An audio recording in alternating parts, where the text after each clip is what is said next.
নিজেকে ভালো রাখার সবচেয়ে ভালো উপায় হচ্ছে অল্পতেই সন্তুষ্ট থাকা এবং কারো কাছে কোনো কিছু আশা না করা।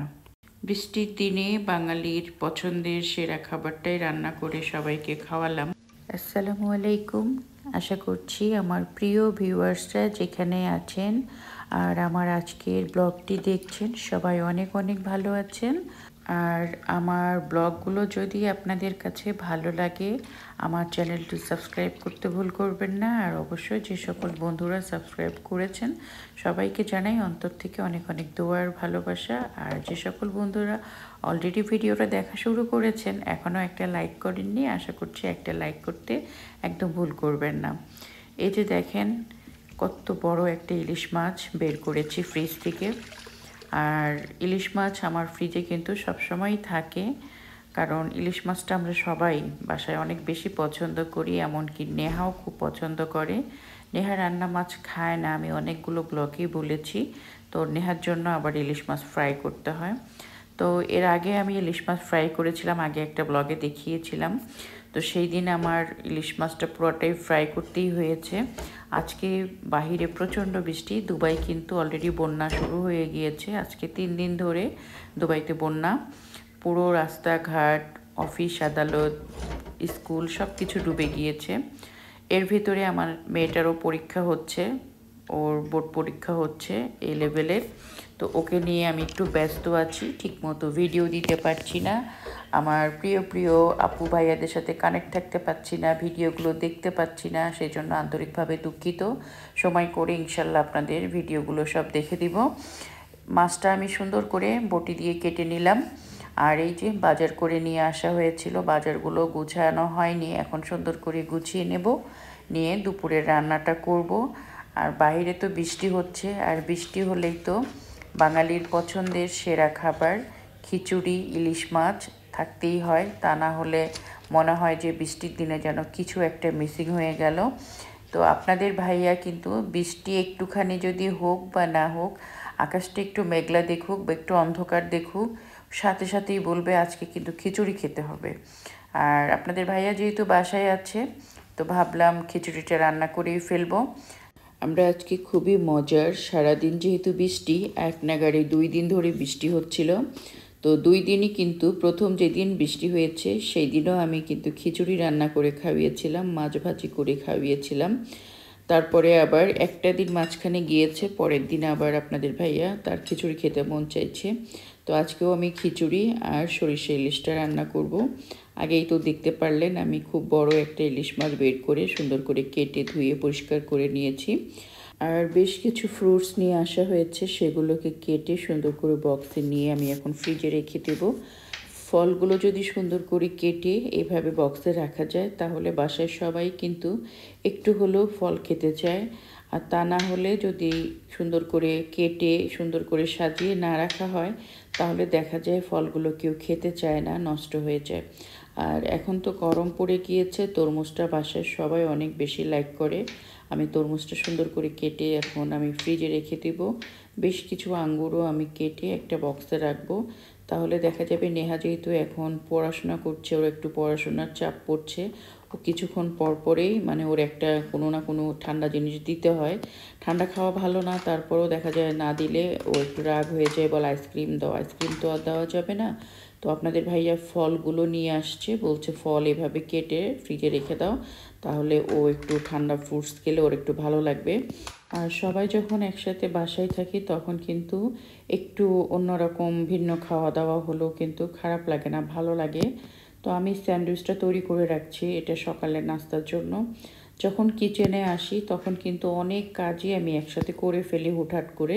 দেখা যাচ্ছে সকাল, দুপুর, রাত 3 বেলার খাবারই কিন্তু আমি কিচেনে মাঝে মধ্যে এসে একসাথেই করে ফেলি, এতে পরবর্তীতে কিন্তু আমার কষ্টটাও কম হয়। আর বাইরে যেহেতু প্রচণ্ড বৃষ্টি হচ্ছে, আজকে 2 দিন এক নাগাড়ে বৃষ্টি হয়ে পুরা দুবাই শহরে কিন্তু বন্যা শুরু হয়ে গিয়েছে। আপনাদের সাথে শেয়ার করব, আমি নেহার পরীক্ষা যেহেতু চলছে, আমি আর আপনাদের ভাইয়া একটু বাইরে গিয়েছিলাম দেখতে যে অবস্থাটা কি, কারণ আমাকেই তো নিয়ে যেতে হয় ওকে, কলেজে আমিই নিয়ে যাই। তো কোন রাস্তা দিয়ে গেলে একটু পানি কম হবে বা রোডের অবস্থাটা কি একটু দেখার জন্য বাইরে গিয়েছিলাম। বিশ্বাস করবেন না, আমি এতটা ভয় পেয়েছি মনে হচ্ছে আমি নদীর ভিতরে এসে মানে আর বের হতে পারবো না এমন অবস্থা। আর রাস্তায় সবথেকে ভয়ঙ্কর ব্যাপার যে গাড়িগুলো একদম মানে বৃষ্টির কারণে রোড ডুবে যাওয়ার কারণে অনেকেই আছে গাড়ি বাসাতে নিয়ে যেতে পারেনি, হয় বন্ধ হয়ে গিয়েছে, স্টার্ট বন্ধ হয়ে গিয়েছে, তা না হলে ওই অবস্থাতে ফেলে তারা চলে গিয়েছে। সেই গাড়িগুলো এখনও রোডেই ওইভাবে পড়ে আছে, আজকে 2 দিন ধরে রোডে পড়ে আছে। আস্তে আস্তে হয়তো ঠিক করবে। আর বিভিন্ন জায়গায় দেখলাম মেশিন বসিয়েছে, মেশিন বসালে পানিটা আর কি চলে যাবে, খুব দ্রুত টেনে নিবে। কারণ দুবাই শহরে তো কখনো বৃষ্টি হয়নি আগে ওরকম, যার কারণে আমাদের বাংলাদেশে যেমন একটু পরপরই ম্যানহোল থাকে, ময়লা টয়লা সব চলে যায়, এখানে কিন্তু রোডটা খুবই সুন্দর, ওইরকম ম্যানহোল নেই। নতুন নতুন যেই রোডগুলো তৈরি হচ্ছে ওরা এখন মানে ওই ধরনের পানি যাওয়ার ব্যবস্থাটা করছে, আগে যে রোডগুলো আছে সেগুলো কিন্তু ওই ব্যবস্থাটা নাই। তো এই যে দেখেন আমি সুন্দর করে সকালের জন্য স্যান্ডউইচগুলো তৈরি করে নিলাম।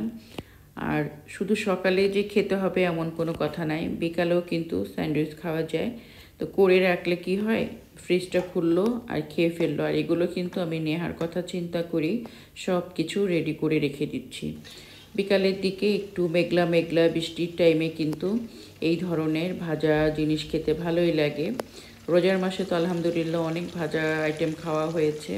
তো বেশ কিছু জিনিস আমার ফ্রিজেই ছিল, চিকেনের বেশ কিছু জিনিস এখনও আছে, পাপ আছে, তারপরে রোল আছে। বিকালের নাস্তার জন্য আমি বেশ কিছু জিনিস রেডি করে নিচ্ছি। আর গরম গরম চা, ঘরের থেকে বসি বাইরের দৃশ্য আর কি দেখা। আর এই যে ছোলা বুটটাও করে নিলাম, ঈদের 7 দিন পরে একদম রোজার মতো ইফতারির টাইমে যেরকম খাওয়া দাওয়াগুলো আমরা করতাম ঠিক সেইভাবেই আজকে বিকালের নাস্তাটা করব। আর সব থেকে ভালো লাগে পরিবারের সবাই যখন একসাথে থাকা যায়, সবাই মিলে যখন একটা আনন্দ শেয়ার করে নেওয়া যায়, একটা কষ্ট শেয়ার করে নেওয়া যায়, এর থেকে কিন্তু আর কোনো ভালো লাগার ব্যাপারই হতে পারে না। পরিবারকে কিন্তু সবার আগে গুরুত্ব দেওয়া উচিত।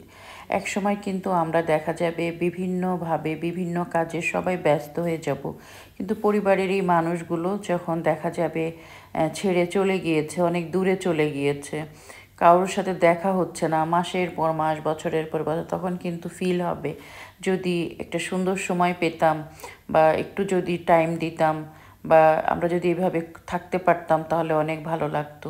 আমার নিজেরই এখন অনেক বেশি খারাপ লাগে। আমার তো ছোট্ট একটা সুন্দর সুখের একটা ছোট্ট পরিবার আমার, এই পরিবারে আমরা 4 জন। এখন অনেক মিস করি আমার বড় মেয়েটাকে। আর দেখেন আপনাদেরকে দেখাই দুবাইয়ের আকাশটা, দেখেন বাহিরে কি অবস্থা, বিদ্যুৎ চমকাচ্ছে আর আকাশটা একদম মেঘলা হয়ে আছে, আছে আছে একটু করে বৃষ্টি হচ্ছে। আমি কিন্তু প্রথম দিন এই ভিডিওটা করে নিয়েছিলাম, আজকে তো অলরেডি 3 দিন যাচ্ছে মানে বৃষ্টির। আর রোডের অবস্থা তো খুবই খারাপ, অলরেডি জ্যাম পড়ে গিয়েছে। তো আপনাদের সাথে একটু শেয়ার করলাম দুবাইয়ের আকাশটা, দেখেন বৃষ্টি হচ্ছে। আর এই যে আমাদের সরিষা ইলিশ আর খিচুড়ি, ডিম ভুনা, এটাই করা হয়েছিল শর্টকাটে যতটুকু পেরেছি আর কি। কারণ দেখা যাচ্ছে 2 দিন আগে আমি খিচুড়ি রান্না করেছিলাম ইলিশ মাছ ভাজা দিয়ে, মজা করে খাওয়া হয়েছে। তো আবার যেহেতু আপনাদের ভাইয়া বায়না ধরলো, তো আমি কী করব, আমি একটু সরিষা ইলিশ রান্না করে নিলাম আর খুব সহজে ডিম ভুনা করা যায়, ডিম ভুনাটা করে নিলাম। যে কথাটা বলছিলাম, প্রিয়জন, আপনজন, ভালো লাগা, ভালোবাসার মানুষদের কথা বলছিলাম, পরিবারের কথা বলছিলাম। পরিবারে যদি আপনার আদরের সন্তান থাকে তাকে সবথেকে বেশি টাইম দেন। কারণ বেলা শেষে দিন শেষে কিন্তু আপনার পাশে থাকার মতো আপনার সন্তানই থাকবে। কিছু কিছু ক্ষেত্রে হয়তো থাকে না, সেটা আলাদা কথা, বেশিরভাগ ক্ষেত্রেই কিন্তু থাকে। আপনি আপনার সন্তানকে কিভাবে দেখাশোনা করছেন, কিভাবে ভালোবাসা দিচ্ছেন, আপনার সন্তান যদি সেটা ফিল করতে পারে, অবশ্যই সেই সন্তান আপনাকে কখনোই কষ্ট দিবে না, সেই সন্তান আপনাকে ভালোবাসবে। এই যে আমার 2টা মেয়ে মাশাল্লাহ, ওরা 2টা বোন যদি পাশাপাশি থাকতো, একসাথে থাকতো, ওরা কত না মজা করতো। এই ভিডিওটা করা ছিল আপনাদের সাথে একটু শেয়ার করছি। যখন আমার বড় মেয়েটা আসে, আমার ছোটো মেয়েটা কিন্তু খুব হাসি খুশি থাকে, তা না হলে নেহা কিন্তু বাসায় সারাদিন চুপচাপই থাকে। আমি তো মা, সেটা ফিল করি। আসলে পরিবার এমন একটা জিনিস, সবাই একসাথে থাকলে কিন্তু মনে অনেক আনন্দ থাকে, অনেক ভালো লাগা ভালোবাসা থাকে। সবাই আমার 2টা মেয়ের জন্য দোয়া করবেন আপনারা, আমার 2টা মেয়ে যেন ভালো থাকে, সুস্থ থাকে, আল্লাহ যেন ওদেরকে ভালো রাখেন। আমি সন্ধ্যার পরে একটু বাইরে গিয়েছিলাম। নেহার যেহেতু পরীক্ষা চলছে, তো আমি একটু দেখতে গিয়েছিলাম রোডের অবস্থাটা কী, কারণ নেহাকে এই রোড দিয়ে আমাকে ওর কলেজে নিতে হয়। তো আপনাদের ভাই আমাকে দেখাচ্ছিল যে রোডের অবস্থা খুবই খারাপ, আমি কিভাবে যাব, কারণ আমি তো ওকে নিয়ে যাই, আপনাদের ভাইয়ার অফিস আছে, সে অফিসে চলে যাবে। তো আপনাদের সাথে একটু শেয়ার করি, দেখেন দুবাই শহরের বন্যা কী অবস্থা। আর ভিডিওটা বড় করছি না, আপনারা দেখতে থাকেন, আমিও আপনাদের কাছ থেকে বিদায় নিতে থাকি। নতুন কোনো ব্লগে আবার আপনাদের সাথে কথা হবে। আজকের মতো ভিডিওটা শেষ করছি। সবাই ভালো থাকবেন, আমাদের জন্য দোয়া রাখবেন। আল্লাহ হাফিজ।